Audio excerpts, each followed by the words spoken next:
Hi, SL ടോക്സിൻ്റെ പുതിയൊരു വീഡിയോയിലേക്ക് എല്ലാവർക്കും സ്വാഗതം. സ്ത്രീ ആയാലും പുരുഷനായാലും ഒരു പ്രണയത്തിലാവുന്ന സമയത്ത് കടന്നു പോകുന്ന കുറച്ച് സ്റ്റേജസ് ഉണ്ട്.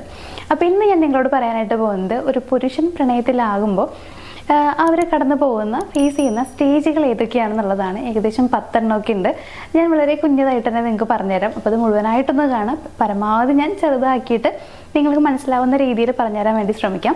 അപ്പോൾ സ്റ്റേജസ് ഏതൊക്കെയാണെന്നുള്ളത് നോക്കാം. അതിൽ ഒന്നാമത്തെ സ്റ്റേജ് എന്ന് പറയുന്നത് അട്രാക്ഷൻ സ്റ്റേജാണ്. അപ്പോൾ ഇതെല്ലാവർക്കും ഏകദേശം അറിയണ്ടാവും. ഇപ്പോൾ ഫസ്റ്റ് നമ്മൾ കാണുന്ന സമയത്ത് നമുക്ക് തോന്നുന്ന ഒരു അട്രാക്ഷൻ, ഇനീഷ്യൽ സ്റ്റേജാണ് അട്രാക്ഷൻ സ്റ്റേജ് എന്ന് പറയുന്നത്. ഈ ഒരു ടൈമിൽ അവർ ഇഷ്ടപ്പെടാൻ പോകുന്ന അല്ലെങ്കിൽ ഇഷ്ടപ്പെടുന്ന ആ ഒരു പെൺകുട്ടിയെ ആദ്യമായിട്ട് കാണുന്നു, അല്ലെങ്കിൽ ആദ്യമായിട്ട് കാണുക, അല്ലെങ്കിൽ തന്നെ ആ ഒരു പേഴ്സൻ്റെ അടുത്ത് ഫിസിക്കലി ആൻഡ് ഇമോഷണലി തോന്നുന്ന അട്രാക്ഷനാണ് ഈ ഒരു ഫസ്റ്റ് സ്റ്റേജിൽ സംഭവിക്കുന്നത്. അതിപ്പോൾ അവരുടെ അപ്പിയറൻസ് കൊണ്ടായിരിക്കാം, അതല്ലെങ്കിൽ അവരുടെ ബിഹേവിയർ കൊണ്ടോ, അങ്ങനെ അല്ലെങ്കിൽ അവരുടെ എനർജി കൊണ്ടോ, അങ്ങനെ പല രീതിയിൽ അവരിലുള്ള ഒരു യുണീക്ക് ആയിട്ടുള്ള ക്യാരക്ടർ കൊണ്ടൊക്കെ ഒരു ഇഷ്ടം തോന്നാം എന്നുള്ളതാണ്. അങ്ങനെ തോന്നുന്നതാണ് ഈ ഒരു അട്രാക്ഷൻ സ്റ്റേജ് എന്ന് പറയുന്നത്. ആ ഒരു പേഴ്സണെ കുറിച്ച് പ്രത്യേകിച്ചൊന്നും നമുക്കറിയില്ല. ഈ ഒരു സ്റ്റേജിൽ ജസ്റ്റ് നമ്മൾ കാണുന്നു, അവരുടെ ആ ഒരു എനർജിയും അവരുടെ പെരുമാറ്റവും കാര്യങ്ങളൊക്കെ കാണുമ്പോൾ നമുക്ക് തോന്നുന്ന ഒരു അട്രാക്ഷനാണ് ഈ ഒരു ഫസ്റ്റ് സ്റ്റേജിൽ വരുന്നത്. ഇനി രണ്ടാമത്തെ സ്റ്റേജ് എന്ന് പറയുമ്പോൾ ക്യൂരിയോസിറ്റി സ്റ്റേജ് ആണ്. ഇവിടെ എന്ന് പറയുമ്പോൾ ആ ഒരു പെൺകുട്ടിയെ കുറിച്ച് കൂടുതൽ അറിയാനുള്ള ഒരു ആഗ്രഹം ആ ഒരാളിൽ ഉണ്ടാവുന്നു എന്നുള്ളതാണ്. സോ അതിനുവേണ്ടി ശ്രമിച്ചു തുടങ്ങുന്ന ഒരു ടൈമാണ് ഈ ഒരു രണ്ടാമത്തെ സ്റ്റേജ് എന്ന് പറയുമ്പോൾ. അതായത് ആ പെൺകുട്ടിയുടെ ഇഷ്ടങ്ങൾ എന്തൊക്കെയാണ്, അല്ലെങ്കിൽ ആഗ്രഹങ്ങൾ, ഇഷ്ടക്കേടുകൾ എന്തൊക്കെയാണ്, ഗോൾസ് എന്തൊക്കെയാണ്, ഇങ്ങനെയുള്ള കാര്യങ്ങളൊക്കെ കൂടുതൽ അറിയാനുള്ള ഒരു ആഗ്രഹം ഉണ്ടാവുന്നു. തുടർന്ന് നമ്മളത് അന്വേഷിക്കാൻ വേണ്ടി ശ്രമിക്കുന്നു എന്നുള്ളതാണ് ഈ ഒരു രണ്ടാമത്തെ ക്യൂരിയോസിറ്റി സ്റ്റേജിൽ വരുന്നത്. ഇനി മൂന്നാമത്തെ സ്റ്റേജ് എന്ന് പറയുമ്പോൾ ഇൻഫാക്ച്വേഷൻ സ്റ്റേജ് ആണ്. ഇവിടെ എന്താ സംഭവിക്കുന്നത് വെച്ച് കഴിഞ്ഞാൽ ആ ഒരു പെൺകുട്ടിയെ ഇംപ്രസ് ചെയ്യിപ്പിക്കാൻ നോക്കുകയാണ്. അതായത് തൻ്റെ ഉള്ളിലുള്ള ഒരു പ്രണയം, ഇഷ്ടവും ഒക്കെ എക്സ്പ്രസ് ചെയ്യാൻ വേണ്ടി ശ്രമിക്കുന്ന ഒരു സ്റ്റേജാണ് ഈ ഒരു മൂന്നാമത്തെ സ്റ്റേജ് എന്ന് പറയുന്നത്. അപ്പോൾ ചെറിയ രീതിയിലൊക്കെ ഇഷ്ടമാണെന്ന് കാണിക്കുന്നുണ്ടാവും. ചിലർ ഈ ഒരു സ്റ്റേജിൽ തുറന്ന് പറയാറുണ്ട്, ഇഷ്ടമാണെന്ന് പറയാറുണ്ട്. അങ്ങനെ തുടർന്ന് പ്രണയത്തിലാവുന്ന ആളുകളുണ്ട്. അപ്പോൾ ഈ ഒരു ഇൻഫാക്ച്വേഷൻ സ്റ്റേജ് എന്ന് പറയുന്നത് ആ ഒരു പെൺകുട്ടിയെ ഇംപ്രസ് ചെയ്യിപ്പിക്കാൻ വേണ്ടി ശ്രമിക്കുന്ന ആ ഒരു സ്റ്റേജ് ആണ്. ഇനി നാലാമത്തെ സ്റ്റേജ് എന്ന് പറയുന്നത് ഇവാലുവേഷൻ സ്റ്റേജ് ആണ്. ഇവാലുവേഷൻ സ്റ്റേജ് എന്ന് പറയുമ്പോൾ ഈ ഒരു പെൺകുട്ടി തൻ്റെ ഭാവിയിലേക്ക് ഓക്കെ ആകുമോ എന്ന് ചിന്തിക്കുന്ന ആ ഒരു ടൈമാണ്. അതായത് ഇപ്പം എനിക്ക് കുറേ ആഗ്രഹങ്ങളുണ്ട്, ഞാൻ ഇന്ന കാര്യങ്ങൾ ചെയ്യണം എന്ന് വിചാരിക്കുന്നുണ്ട്, എൻ്റെ ഗോൾസ് ഇതൊക്കെയാണ്. അപ്പോൾ ഇതിലെല്ലാം ഇയാൾ ഓക്കെ ആവുമോ, എനിക്ക് വാല്യൂ തരുന്ന ഒരാളായിരിക്കും, ഇനി ഭാവിയിൽ ഞങ്ങൾ തമ്മിൽ പ്രശ്നങ്ങൾ ഉണ്ടാവാൻ സാധ്യതയുണ്ടോ, ഞങ്ങൾ ഒത്തൊരുമിച്ച് പോയി കഴിഞ്ഞാൽ ലൈഫ് നല്ല രസമായിട്ട് പോകാൻ പറ്റുമോ, ഇങ്ങനെയൊക്കെ ചിന്തിക്കുന്ന ഒരു ടൈമാണ് ഈ ഒരു ഇവാലുവേഷൻ സ്റ്റേജ് എന്ന് പറയുന്നത്. അപ്പോൾ ഈ ഒരു ടൈമിൽ എന്ന് പറയുമ്പോൾ ഇത് എല്ലാവരും ചിന്തിക്കുന്ന കാര്യമാണ്. നിങ്ങൾ വിചാരിക്കും അയ്യോ ഇങ്ങനെ ചിന്തിച്ച് കഴിയുമ്പോഴത്തേക്ക് ചിലപ്പോൾ നമ്മുടെ ലവ് ഒക്കെ അല്ലാണ്ടായി പോവില്ലേ എന്നുള്ളത്. അങ്ങനെയൊന്നുമല്ല. ഇവരിങ്ങനെ ആലോചിക്കുകയാണ് തൻ്റെ ഭാവിയിലേക്ക് ഓക്കെ ആകുമോ. അതായത് ചിലപ്പോൾ നിങ്ങളുടെ രണ്ടുപേരുടെയും ഇഷ്ടങ്ങൾ എന്ന് പറയുമ്പോൾ വ്യത്യാസമായിരിക്കാം. ഇയാൾ ആഗ്രഹിക്കുന്ന ആവില്ല ചിലപ്പോൾ ആ ഒരു പേഴ്സൺ ആഗ്രഹിക്കുന്നതെന്ന് പറയുന്നത്. അപ്പോൾ രണ്ടുപേരുടെയും ഇഷ്ടങ്ങൾ എന്ന് പറയുമ്പോൾ ഡിഫറെൻ്റ് ആവുന്ന സമയത്ത് അത് ഉറപ്പായിട്ടും നിങ്ങൾക്ക് ഭാവിയിൽ പ്രശ്നങ്ങൾ ഉണ്ടാക്കാനുള്ള സാധ്യതയുണ്ട്. അപ്പോൾ ഈ ഒരു ഇവാലുവേഷൻ സ്റ്റേജിൻ്റെ മുന്നേ തന്നെ നിങ്ങളുടെ ഇഷ്ടങ്ങളും കാര്യങ്ങളൊക്കെ ആ ഒരു പേഴ്സൺ മനസ്സിലാക്കിയിട്ടുണ്ടാവും. അതുകൊണ്ട് തന്നെ ഈ ഒരു ഇവാലുവേഷൻ സ്റ്റേജിൽ ഇയാളുടെ ഇഷ്ടങ്ങളുമായിട്ട് നിങ്ങളുടെ ഇഷ്ടങ്ങളും എല്ലാം പൊരുത്തപ്പെടുമോ എന്നൊക്കെ ചിന്തിക്കുന്ന ആ ഒരു ടൈമാണ്. അപ്പോൾ ഈ ഒരു ടൈം എല്ലാവരും ഫേസ് ചെയ്ത് പോകുന്ന ഒരു തന്നെയാണ്. അപ്പോൾ ഇതാണ് നമ്മളുടെ നാലാമത്തെ സ്റ്റേജ് എന്ന് പറയുന്നത്. ഇനി അഞ്ചാമത്തെ സ്റ്റേജ് എന്ന് പറയുമ്പോൾ കമ്മിറ്റ്മെന്റ് ആണ്. ഇപ്പം നമ്മൾ ഇവാലുവേഷൻ സ്റ്റേജ് കഴിഞ്ഞു, ഇയാൾ ഓക്കെ ആകും എന്നുള്ള കാര്യങ്ങളൊക്കെ ചിന്തിച്ച് കഴിഞ്ഞു. അതെല്ലാം ചിന്തിച്ച് ഓക്കെ ആവും എന്ന് മനസ്സിലാക്കി കഴിഞ്ഞാൽ പിന്നെ ഉണ്ടാവുന്നതാണ് ഈ ഒരു കമ്മിറ്റ്മെന്റ് സ്റ്റേജ് എന്ന് പറയുന്നത്. അതായത് ഈ പെൺകുട്ടി തന്നെയാണ് എനിക്ക് ഓക്കെ ആയിട്ടുള്ളത്, ഇവളുടെ കൂടെയാണ് ഞാൻ ജീവിക്കാൻ പോകുന്നത് എന്നുള്ള ഒരു ഡീപ്പർ കണക്ഷൻ വരുന്ന ഒരു സ്റ്റേജാണ് ഈ ഒരു കമ്മിറ്റ്മെന്റ് സ്റ്റേജ് എന്ന് പറയുന്നത്. വല്ലാത്തൊരു കമ്മിറ്റ്മെന്റ് ആണ് ആ ഒരു ടൈമിൽ ഉണ്ടായിരിക്കുക എന്നുള്ളതാണ്. ഇനി ഇയാൾ തന്നെയാണ് എൻ്റെ ജീവിതത്തിലുള്ളത് എന്ന് ഉറച്ച് തീരുമാനിക്കുന്ന ആ ഒരു സിറ്റുവേഷൻ അല്ലെങ്കിൽ ആ ഒരു സ്റ്റേജാണ് ഈ ഒരു കമ്മിറ്റ്മെന്റ് സ്റ്റേജ് എന്ന് പറയുന്നത്. ഇനി ആറാമത്തെ സ്റ്റേജ് എന്ന് പറയുന്നത് വൾണറബിലിറ്റി സ്റ്റേജ് ആണ്. ഇതിലെന്ന് പറയുമ്പോൾ പ്രത്യേകിച്ച് ഒന്നുമില്ല. നമ്മളിപ്പോൾ ഒരുപാട് ഇഷ്ടവും കമ്മിറ്റ്മെന്റും കാര്യങ്ങളൊക്കെ വന്നു കഴിഞ്ഞാൽ പിന്നെ സ്വാഭാവികമായിട്ടും സംഭവിക്കുന്ന കാര്യം എന്താ, പരസ്പരം എല്ലാ കാര്യങ്ങളും ഷെയർ ചെയ്യുന്നു എന്നുള്ളതാണ്. അപ്പോൾ ഇവിടെയും അങ്ങനെ തന്നെയാണ് സംഭവിക്കുന്നത്. ആ ഒരു പേഴ്സൺ അവരുടെ എല്ലാ കാര്യങ്ങളും നിങ്ങളോട് തുറന്നു പറയുന്ന ഒരു സ്റ്റേജാണ് ഈ ഒരു വൾണറബിലിറ്റി സ്റ്റേജ് എന്ന് പറയുന്നത്.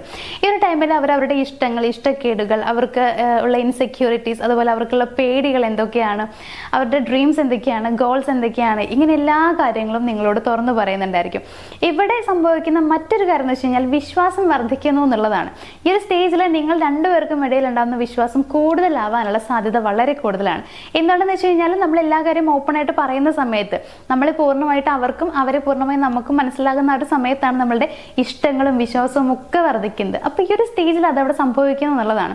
കമ്മിറ്റ്മെന്റ് കഴിഞ്ഞാൽ പിന്നെ നിങ്ങൾ വരുന്നത് എല്ലാ കാര്യങ്ങളും തുറന്നു പറയാന്നുള്ളതാണ്. എന്താണെന്ന് വെച്ച് കഴിഞ്ഞാൽ ഇയാളുടെ കൂടെയാണ് ഞാൻ ജീവിക്കാൻ പോകണമെന്ന് ഉറച്ച് തീരുമാനിച്ചു കഴിഞ്ഞാൽ പിന്നെ നമുക്കൊന്നും മറച്ചു വയ്ക്കാനില്ല. ടൈമിൽ. അപ്പം നമ്മുടെ എല്ലാ കാര്യങ്ങളും ഇവർ അറിയണമെന്ന് വിചാരിച്ചിട്ട് തുറന്നു പറയുന്ന ഒരു സ്റ്റേജ് ആണ് ഈ ഒരു വൾണറബിലിറ്റി സ്റ്റേജ് എന്ന് പറയുന്നത്. ഇനി നമ്മുടെ 7ാമത്തെ സ്റ്റേജ് എന്ന് പറയുന്നത് പ്രൊട്ടക്ഷൻ സ്റ്റേജ് ആണ്. ഈ ഒരു സ്റ്റേജിൽ എന്താ സംഭവിക്കാന്ന് വെച്ച് കഴിഞ്ഞാൽ ഇവിടെ നിങ്ങൾ യഥാർത്ഥമായി പ്രണയത്തിലാവുന്നു. അങ്ങനെ യഥാർത്ഥമായി പ്രണയത്തിലാവുമ്പോൾ സ്വാഭാവികമായിട്ടും അവിടെ പ്രൊട്ടക്ഷൻ വന്നു തുടങ്ങും. അതായത് അവർ നിങ്ങളെ നന്നായിട്ട് പ്രൊട്ടക്ട് ചെയ്യാനായിട്ട് തുടങ്ങും എന്നുള്ളതാണ്. നിങ്ങളുടെ ഓരോ കാര്യങ്ങൾ ശ്രദ്ധിക്കാനായിട്ട് അവർ തുടങ്ങും. നിങ്ങളുടെ ഒരു പ്രൊട്ടക്ടറായിട്ട് ഈ ഒരു പേഴ്സൺ മാറും എന്നുള്ളതാണ്. നന്നായിട്ട് കെയർ ചെയ്യുന്നതായിട്ട് നമുക്ക് കാണാനായിട്ട് കഴിയും ഈ ഒരു സ്റ്റേജിൽ എന്ന് പറയുന്നത്. അത് മറ്റൊന്നും കൊണ്ടല്ല, യഥാർത്ഥമായിട്ട് നിങ്ങളെ പ്രണയിക്കുന്നു എന്നുള്ളത് കൊണ്ടാണ് ഇവർ നിങ്ങളുടെ ഏറ്റവും നല്ല പ്രൊട്ടക്ടറായിട്ട് മാറാനായിട്ട് ശ്രമിക്കുന്നുണ്ടാവുക. ഇനി നമ്മുടെ അടുത്ത സ്റ്റേജ് 8ാമത്തെ സ്റ്റേജ് എന്ന് പറയുന്നത് സാക്രിഫിഷ്യൽ ലവ് സ്റ്റേജ് ആണ്. ഇവിടെ എന്താണ് ഉണ്ടാവുക എന്ന് വെച്ച് കഴിഞ്ഞാൽ ഇവർ നിങ്ങൾക്ക് വേണ്ടി പലതും സാക്രിഫൈസ് ചെയ്യുന്നു എന്നുള്ളതാണ്. സാക്രിഫൈസ് ചെയ്യാന്ന് പറയുമ്പോൾ ചിലപ്പോൾ നിങ്ങളുടെ ഇഷ്ടങ്ങൾ നടക്കാൻ വേണ്ടിയിട്ട് ഇവരുടെ പല കാര്യങ്ങളും ഇവർക്ക് വേണ്ടാന്ന് വെക്കേണ്ടതായിട്ട് വരും.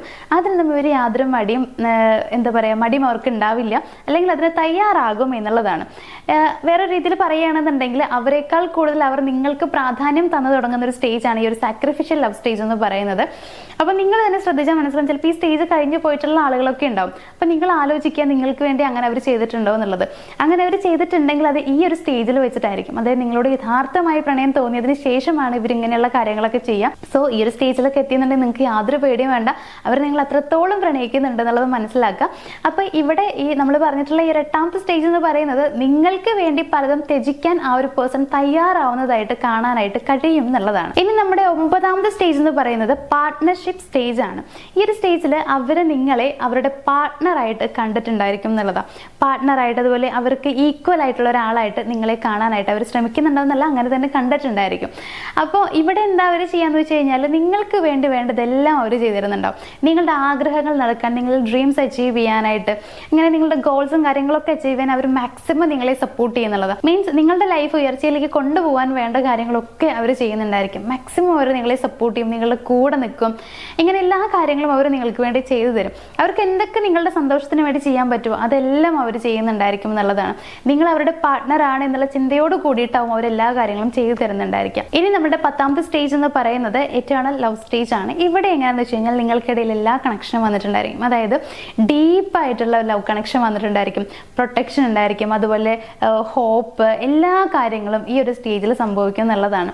അത്രയും നിങ്ങൾ തമ്മിൽ അത്രയും അടുപ്പമായിട്ടുണ്ടായിരിക്കും, നല്ലൊരു ഡീപ്പർ കണക്ഷനിലേക്ക്, രണ്ടുപേർക്കും പിരിയാൻ പറ്റാത്ത അത്രയും വലിയൊരു കണക്ഷനിലേക്ക് മാറിയിട്ടുണ്ടായിരിക്കും. ആ പ്രത്യേകിച്ച് ആ ഒരു പേഴ്സൺ, മീൻസ് ആ ഒരു പുരുഷൻ അങ്ങനെ മാറിയിട്ടുണ്ടായിരിക്കും എന്നുള്ളതാണ്. ഈ ഒരു സ്റ്റേജിലാണ് അവർ നിങ്ങൾ ഏറ്റവും കൂടുതൽ സ്നേഹിക്കുന്നുണ്ടാവുക. എല്ലാ കാര്യങ്ങളും നിങ്ങളുടെ മനസ്സിലാക്കിയിട്ടുണ്ടാവും. മുമ്പത്തെ ഓരോ സ്റ്റേജിലൂടെ നിങ്ങളെക്കുറിച്ച് മനസ്സിലാക്കുക, നിങ്ങൾക്ക് വേണ്ടി ഓരോ കാര്യങ്ങൾ ചെയ്തു തരാം. അപ്പോൾ ഈ പ്രണയത്തിന്റെ മൂർധന്യാവസ്ഥയിൽ നിൽക്കുന്ന ഒരു സമയം എന്നൊക്കെ വേണമെങ്കിൽ നമുക്ക് ഒരു ലാസ്റ്റ് സ്റ്റേജിന് പറയാം. അത്രയും നിങ്ങളെ ഇഷ്ടപ്പെടുന്ന ഒരു സ്റ്റേജാണ് ഈ ഒരു ലാസ്റ്റത്തെ സ്റ്റേജ് എന്ന് പറയുന്നത്. അപ്പോൾ ഇത്രയുമാണ് നമ്മുടെ 10 സ്റ്റേജസ് എന്ന് പറയുന്നത്. ഇത് വളരെ ഈസി ആയിട്ട് നിങ്ങൾക്ക് മനസ്സിലാക്കാൻ പറ്റുമെന്ന് ചോദിച്ചു കഴിഞ്ഞാൽ ഇല്ല. പക്ഷേ നിങ്ങൾ ഇതിൻ്റെ പേരുകൾ ചിലപ്പോൾ നിങ്ങൾക്കത് ഓർത്ത് വയ്ക്കാനോ കാര്യങ്ങളൊന്നും പറ്റുന്നുണ്ടാവില്ല. എന്നാൽ പോലും ഈ സ്റ്റേജസ് ഏതൊക്കെയാണെന്നുള്ളത് ഞാൻ പറഞ്ഞു തരുമ്പോൾ നിങ്ങൾക്ക് മനസ്സിലാക്കാൻ പറ്റുന്നുണ്ടാവും. ഈ സ്റ്റേജിലാണ് ഞാനിപ്പോൾ നിൽക്കുന്നത്, അല്ലെങ്കിൽ ഈ സ്റ്റേജ് ഞാൻ കടന്ന് പോയി, ഇനി ഇത്രയും സ്റ്റേജ് ഉണ്ട് എന്നുള്ളതൊക്കെ നിങ്ങൾക്ക് ചിലപ്പോൾ മനസ്സിലാക്കാനായിട്ട് പറ്റുന്നുണ്ടാവും. അപ്പോൾ കുറേയൊക്കെ ഞാൻ മനസ്സിലാകുന്ന പോലെയാണ് പറഞ്ഞു തന്നിട്ടുള്ളത് എന്നുള്ളൊരു വിശ്വാസം എനിക്കുണ്ട്. എങ്കിലും ഞാൻ പറ്റുന്ന പോലെ ചുരുക്കിയിട്ടാണ് പറഞ്ഞിട്ടുള്ളത്. കാരണം ഇതൊക്കെ നമ്മൾ വലുതാക്കി പറഞ്ഞു കഴിഞ്ഞാൽ ചിലപ്പോൾ കുറേ നേരം പറയാനുണ്ടാവും.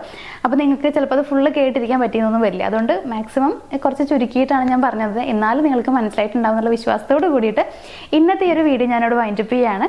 നമുക്ക് മറ്റൊരു വീഡിയോ ആയിട്ട് കാണാം. താങ്ക്